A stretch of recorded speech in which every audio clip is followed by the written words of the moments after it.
I don't want to talk about actual IQ scores or anything like that in this video, but to talk about genetic IQ potential, not intelligence, whatever that is, but a person's innate genetic potential for IQ scores in a given environment, assuming operationally identical gene-environment interactions, which I believe is a safe enough assumption, meaning I don't think there's really anyone who would be better off growing up in sub-Saharan Africa than in middle-class suburbia.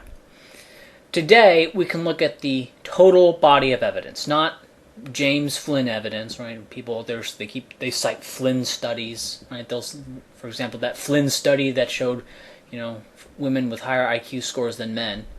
On that, the male-female IQ gap is about 2 points. For example, white males like 101, white females 99. It's like 2 points higher. Now, with blacks, it's about 15 points. And you can find studies where blacks score as high as 90 compared to a white 100. Whatever the white score, that's set to 100. And you'll have, studies and samples that show blacks with an average score of like 90, right? 5 points above, the average expectation. You also see studies with black scores, 80 or even 79, 78 in places like the Netherlands, right? So you'll see, some studies where some black populations score at 90, some score at like 80, right? Now, with males and females, the difference is much slighter. It's like 2 points amongst whites. I mean, maybe it's higher amongst other races, but amongst whites, it's only like 2 points. Teeny tiny. And when you take out visual spatial subtests, it's 0. So it's a very tiny difference, and has always been a very tiny difference. So when James Flynn finds one study, I believe it was like one study that took people from New Zealand, Australia, and Canada, and in this one study, females actually scored higher. Well, that's not very surprising, because in order to score higher, they'd only need to score, 3 points higher than the average, what we normally get on male-female comparisons, right? If they score 3 points higher than, then that would put them at 102, and that would put them above the white males. So it's not very surprising when you find a study where females score higher than males, because blacks have had IQs like 5, or even 10 points above the 85 that you would expect. Also, about that much below as well. Maybe not 10 below, and also not 10 above either. Anyway, moving on. Now, all the evidence puts adult black IQ in the U.S. at about 85. You'll see a bunch of people saying it's not 85. It's higher. It's higher than that. These are like little kids. We're talking about adults, meaning age 24 up. James Flynn himself is not even that generous. Okay, and if we include SAT and ACT as operationally being IQ tests, then we can be even more confident in this number. Moreover, let's say SAT and ACT are not operationally IQ tests, and they test for, academic achievement or something. Well, probably not, but let's say that they do. Well, that should favor blacks even more. The racial gap should narrow even more, because those are even more environmentally malleable. And so if the environment is improving to where the IQ test scores are improving, well, then the SAT and ACT should narrow even more, because they're even more environmental, right? There's an even higher environmentality with the SAT and ACT. I don't believe that's the case. I believe that the SAT and ACT are, practically speaking, function as IQ tests, and they're no more environmentally malleable as Wechsler or Stanford Binet. But anyway, on that shows no narrowing. If anything, perhaps a slight widening, perhaps. Now, for about as long as it has been measured in both the U.S. and the U.K., people with lower IQs have been having more kids. Okay, just general amongst all races, classes. If you have lower IQs, you have more kids, right? It's just how it is.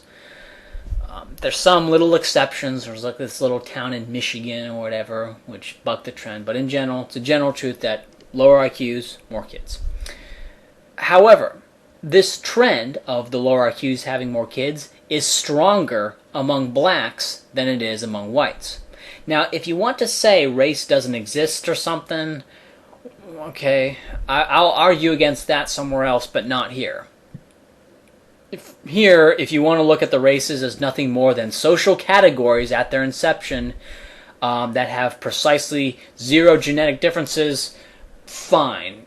That doesn't really matter for the argument I'm going to be making here. If you want to look at it as just people put in a little category, they're all the same in every other way, no genetic differences, but they're just put in little categories, fine. All right? But the thing is, however you want to conceive of these two groups of people, their breeding patterns have been different at least since 1950, right, when this stuff started being measured. Black reproduction has been weighted more towards the low end of IQ than white reproduction has, at least for as long as it's been measured. Okay, so this creates a conundrum for those who wish to claim that, in this case, blacks and whites, but most likely this has implications elsewhere, to claim, however you conceive of these groups of people, to claim that they have precisely identical averages in genetic IQ potential. Obviously, there's not precisely identical averages in actual IQ scores, but that they have precisely identical genetic IQ potential on average, right? Not every individual. I mean, that's stupid. I mean, we've seen brothers with different radically different life outcomes, but the races have to be the same, right? Individuals can be genetically different, but the races have to be the same, or you know, groups of people we call races have to be the same. Okay.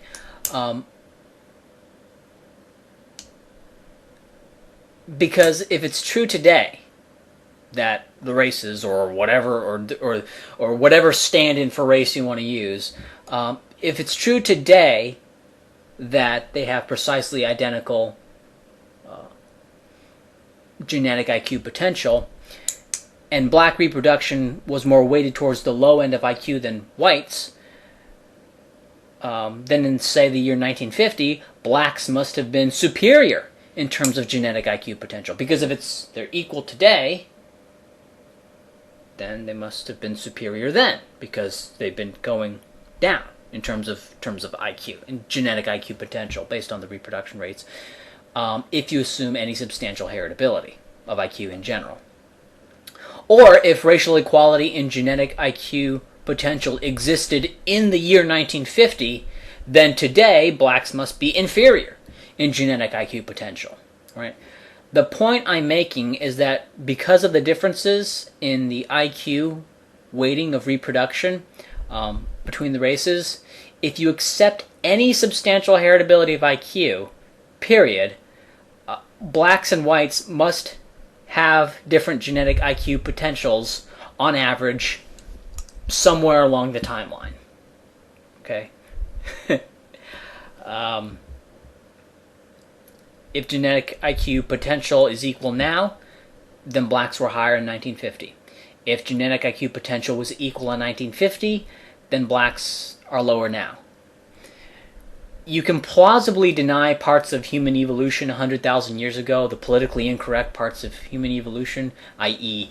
regional variation in the brain, right? We have regional variation in skin, hair, body fat, muscular distribution, the nervous system, which is an extension of the brain, everything, you know, blood type, frequencies. All right, but even if you deny any regional differentiation in the brain for the past 100,000 years, you know, you can kind of do that a little bit because it's all inferential. But this is happening right before our very eyes. Okay, this differential IQ reproduction rate between the races, this is happening before our very eyes. This is evolution being observed. Dimly, with a lot of noise to be sure, but there it is. The only way I can see anyone getting out of this, a racial egalitarian getting out of this, is to just flat out deny any heritability of IQ in general, or almost all of it. To be not only a flat earther in regards to race, but in general. That is, to be a general egalitarian. The definition of crazy.